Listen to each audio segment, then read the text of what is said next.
I used to think a good family day was going out to eat and spending some money on something fun. But these days, some of our favorite family days are those that cost us almost nothing. I think sometimes we can compare ourselves to others in our families or our friends that seem to have a little more liberty to spend money on their days off. But I've been learning, especially with a slowly growing family, that days off can be really special without spending anything. So today I want to share some of the practical things we do as a family to save money on family days, but also make them special. The first area where we save money on is food. The first thing I do to make our family days feel a little different from a normal weekday is prepare a special breakfast. Nothing elaborate, of course, because I know a lot of mums may feel like the last thing they want to do on their day off is cook, and I really do get it.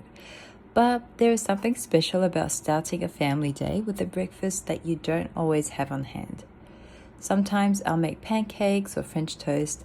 Other days I make English muffins or an Aussie-style big breakfast. I think putting in a little effort into a meal in the morning can really set the day up to feel special. And let's be honest, it's a lot cheaper than eating out. So if you or your family have a breakfast you really enjoy but don't often get to have on busy weekday mornings, maybe you could start rotating those meals on your days off. We also pack our lunches most days. I know for some people packing lunches can feel like a drag, and honestly, yes, it may be easier to eat out. But when you're paying for your whole family to eat out, it can end up costing a lot. I don't do elaborate lunches either. Usually it's just some sandwiches or rice balls that take 10 minutes to make. But I've learned that being in the default of packing our lunches and treating eating out as a treat saves us money but also makes eating out special. My family hasn't been eating out more than once every month or two now for quite a while. And so when we do go out, we enjoy it that much more. I think when you're not in the habit of eating out all the time, it just gets easier not to eat out. My family expects to have sandwiches or onigiris on our days off, and I just expect to wake up early and turn the bread machine or rice cooker on, so we really aren't in the habit anymore. Of course, it's not wrong to eat out. If you have the financial liberty to do that, I think it's wonderful. But if you're financially trying to save some money like me, this is one small change that can have a big effect. And our dinners often look like my husband and I cooking in the kitchen together. We might have seen a new recipe we wanted to try or a dish that takes a little longer to make that we don't have time for on weekdays. I think food can still be one of the things that makes a day feel so special, even when we're making it at home. The second thing we do is actually look for things that we can enjoy together that don't cost anything. I'm always on the lookout for parks that we haven't been to before or free community concerts and events. We also go on drives and have our lunches in different locations so that it makes it special. And sometimes the outing itself really is that simple. We don't necessarily need to have a big activity plan. Sometimes we just want to get out of the house, see somewhere different, and spend some time together.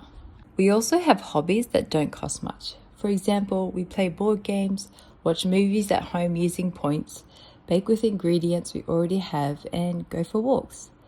My husband and I used to ride our bikes together before we had our daughter, and we've recently been talking about finding another sport that we both enjoy and wouldn't cost much. I think sometimes all it takes is to sit down, discuss, and be creative about what we can actually enjoy doing together. And I think that's something I'm learning as our family grows, that fun doesn't necessarily have to mean spending. And the last thing I've been learning is that the goal isn't to never spend money. It's to be intentional about the things we do spend money on. We still enjoy going out to eat, and we still want to take holidays and do things that cost money. For example, we save up a little bit each month to have a short holiday somewhere in the year, so that when the time comes, we can enjoy it without worrying about our finances. And I think that makes those things feel even more special because they're intentional. You may be thinking, well, that's nice if you enjoy that kind of thing. But if I'm honest, I actually wasn't always this way. When I was single and working, and even when my husband and I were first married, my days off looked very different. I would go to the mall, try out new cafes, eat dinner at all different kinds of restaurants. There were times when I would get my nails done or pick up drive-through coffees without thinking twice about it. And don't get me wrong, there's nothing wrong with any of those things, and I still occasionally enjoy them.